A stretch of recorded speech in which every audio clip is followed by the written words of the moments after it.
How often do you struggle letting go of bad habits? Have you felt like you picked them up like candy, like very easy? Mea culpa. Here are some thoughts on spiritual struggles, personal ones. I have recently heard a conversation about the difference between letting go and picking up. Bad habits, good habits. Now, on a simple view, the difference seems obvious. Letting go, leave something, drop it, stop caring, stop doing, stop thinking, as opposed to picking up, like doing something new, maybe, start X, Y, or Z, a to-do list. Yet, in real life, with real examples, and I mean personal ones, not in general, no, specific to me, maybe to you, my situation, my reality, my current state of life. That, my friend, changes everything. All of a sudden, a simple definition can translate to an impossible mission. Precisely due to the current events, feelings, relationships, work environment, challenges, you name it, struggles around me. I am used to, maybe you are too, to picking up new chores, to-do lists, projects, things to do.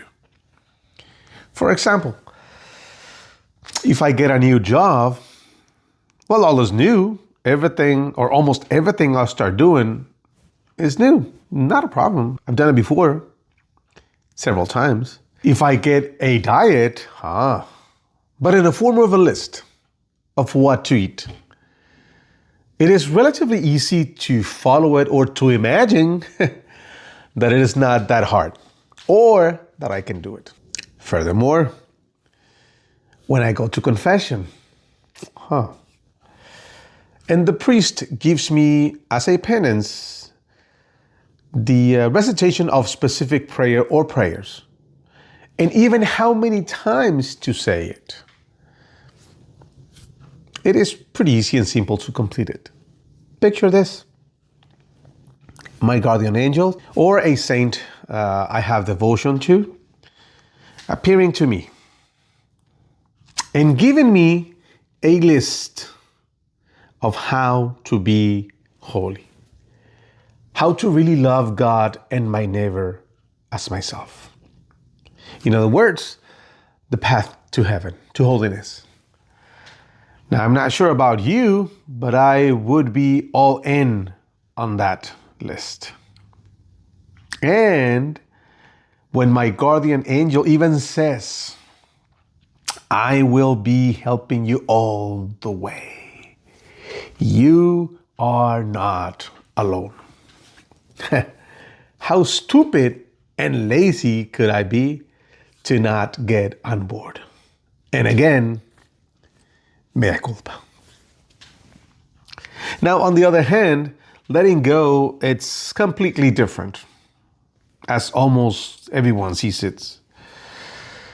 On the first extreme analogy example, if I am holding onto just one branch,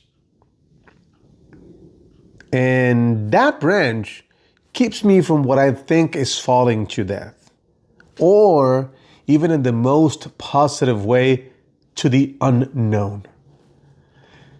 How in the world can I let go of that branch? How can I let go?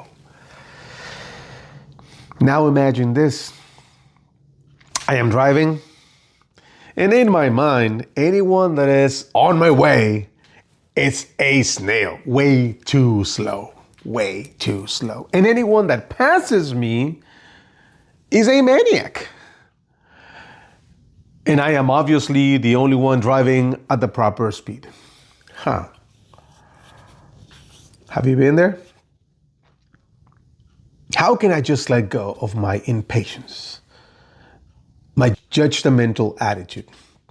Now, going back to that diet example, when I see that it involves letting go of certain foods, quantities, restricting the time when I can eat, that is hard.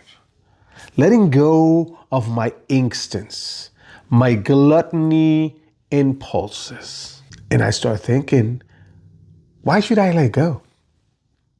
It makes me feel good. It brings me joy. Even if it's temporary, or at least I think it is joy. Here's the dialogue in my mind that sort of happens in those situations.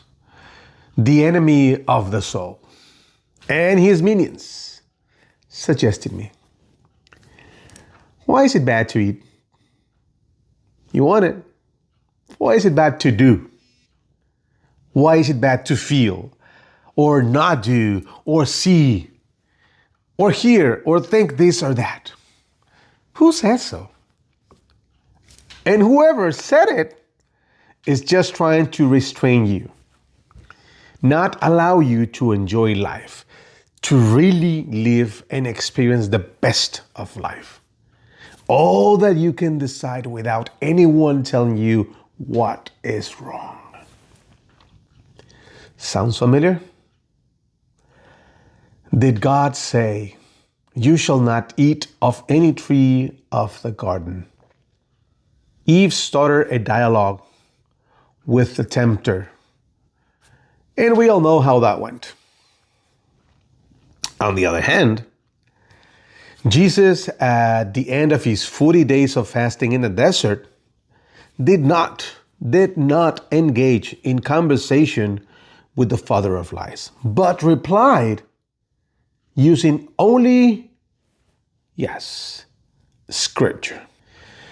We cannot dialogue with the devil. We cannot do this because he will always win. This is Pope Francis in 2016 in Ecatepec. What is the key then? What's the solution? I'm glad you ask. Prayer and fasting. I know. Even though it sounds like a cliche, it is not a cliche and it is true. This is not a magical formula, a magic spell, a mojo, or anything like that. No. It just needs to be done the right way. With hope, with faith, and with love. With God. Now, while I am still far away from being even a decent son of God, He, the only and one God, has given me prayer that has helped me tremendously. Again, even when I'm really imperfect in my prayer, He sees the intention, the desire, the cry, the attempt. One last experience. I like exercising. I know it doesn't look like, but I do like exercising. So bear with me. Exercising, even though I do not feel like doing so, or when I am not enjoying it at all, it still helps. And I get the benefits even if I do not see, feel, or ignore them.